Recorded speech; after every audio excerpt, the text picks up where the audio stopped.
Chapter 3. Did you see that thing? Jenna was finally able to vocalize a question after the shock dwindled. See what? Her father asked, rubbing his temples. It seemed as if keeping his eyes open and focused was a harrowing, painful feat. Jenna recounted, the giant black bird, at least I think it was a bird, that swooped down and snatched a rat that was in the restaurant's dumpster. What? A bird? No, I didn't see it. Listen, we've got to go inside. I really need to take my pill with food and coffee as soon as possible. Otherwise, this migraine will just keep getting worse. Then no medication will help. Dad, you didn't hear me. I said there was a rat in the restaurant's dumpster. That means the place isn't sanitary. We shouldn't go in there. Besides, she took out her phone. This place has no signal. I don't think it's safe to hang around here for much longer. Her father reasoned. The rat was in the dumpster outside, not on the inside of the building. It had nothing to do with the restaurant's sanitary conditions. And as far as not hanging around here for much longer. Don't worry, as soon as I take my pill and rest up, the headache will start to go away, and then we'll leave. I want to find a hotel in Edmundston before sunset. Jenna sighed. I don't know. She had a bad feeling about this place, and stepping into that building was like stepping into the eye of the storm. Come on, Adam. Let's go get you something to eat. Her father uttered, reaching out his hand. Adam grasped it, and hand in hand, they slowly advanced. Realizing she had no choice, Jenna marched behind them, ready to react to the unexpected. When her father opened the door to the diner, the bell over it alerted the restaurant's occupants of their arrival. That's odd. It's empty, her father said as he maneuvered around Adam to enter the premises. Both Jenna and Adam followed him inside. The sweet scent of bell peppers and onions sautéing tickled her nose. Adam took a deep sniff. That smells so good. Yes, it does. Hopefully once I eat, it'll help my migraine, her father said. He scanned the diner, which looked like something out of the 60s, with the retro vinyl mint green upholstery on the booth benches and glittery silver Formica tabletops. The linoleum tiles had the same glittery silver pattern as the tabletops. Since no one is around, I guess we seat ourselves wherever we like. Let's sit near the door, so we can make a clean getaway if we have to, Jenna suggested. Why do we need to make a getaway? Adam asked, having not heard the earlier conversation between Jenna and their dad. Not wanting to scare her susceptible 5-year-old brother, she shrugged. Never mind. Her father chose a booth closest to the door, much to Jenna's relief.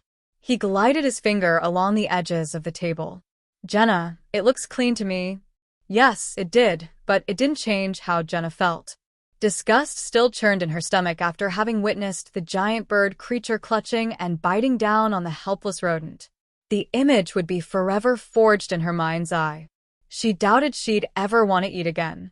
There were laminated menus resting in a stand at the end of the table. Adam sprang across the booth to snatch one.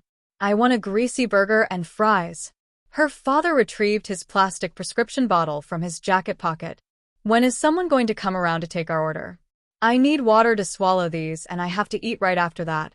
On cue, as if she were waiting for this perfect moment to make a grand entrance, a woman with black curly hair and enormous black eyes, with the longest fake eyelashes that fanned past her thinly tweezed eyebrows, made her way to them. She came through 2 saloon-style black swinging doors from behind the long counter that ran across the room. Only her upper torso was visible from Jenna's vantage point. She wore a black lace blouse that was cinched at her narrow waist with a red patent leather belt. She made eye contact with Jenna and offered her a disturbing wink as if to say, "Don't you worry.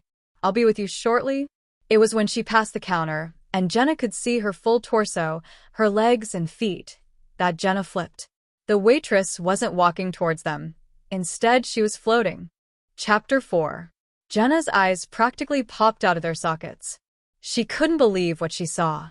She babbled, trying to catch her father's attention. Dad, she murmured. Her vocal cords seemed to be fully inoperable. Her father obviously didn't hear her. His eyes were closed while he made circular motions on his temples with his index and middle fingers. He was apparently trying to soothe the pain. Adam didn't hear her, either. He was totally enthralled with his 2 superhero figurines he played with. Dad, she repeated, hoping to be heard the second time around while she gawked at the gliding waitress. Her father opened his strained eyes and peered at Jenna. Jenna motioned with her gaze to the waitress. Just as her father turned to look in the direction Jenna pointed, her sight suddenly blurred. She bowed and rubbed her eyes, hoping to clear out whatever it was that was causing her bleary-eyed vision. "What is it, Jenna?" her father asked. When Jenna opened her eyes, her fuzzy sight had cleared. The waitress was no longer floating, but rather walking normally toward them. Apparently, Jenna had been seeing things. Her mind was playing tricks. She jabbered, then sighed. "Never mind. It's nothing." The waitress beamed. Her perfect bright smile was blinding. "Howdy, strangers. Welcome to Daimon's lair. What brings you to our towns?" "Hi."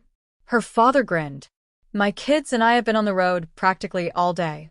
We decided to stop to eat and rest for a bit." "Well, you came to the right place. The food here is to die for. Are you ready to order?" "I'll have a burger and fries," Adam jumped in. "I'll have the same," answered their father. "Can we also get water, please?" He looked up at Jenna. "What do you want to eat?" "Nothing," Jenna said bluntly. "I'm not hungry." She wasn't lying. Her appetite hadn't returned after seeing the rat being eaten by that huge crow-like bird. She had chocolate bars she could munch on when they got back on the road if she got hungry. Wide-eyed, her father asked, "You sure you don't want anything to eat?" She nodded, huffing. "Yeah, Dad, I'm sure." 2 burgers and fries and water coming right up. The waitress waltzed away back to the saloon's swinging doors. Jenna hoped their order and beverages would arrive soon, so they could skedaddle pretty quick. Her wish came true a half an hour later. She was ecstatic when her father pushed his plate away. "That really helped. My migraine seems to be fading," bright-eyed Jenna asked. "So you feel up to driving now?" "Yeah, we can get back on the road. Why don't you and Adam head to the car while I go pay our bills?" "Sure," Jenna said, motioning to Adam. "Come on, kiddo. Let's get going." Adam skipped after Jenna as they strode to the exit.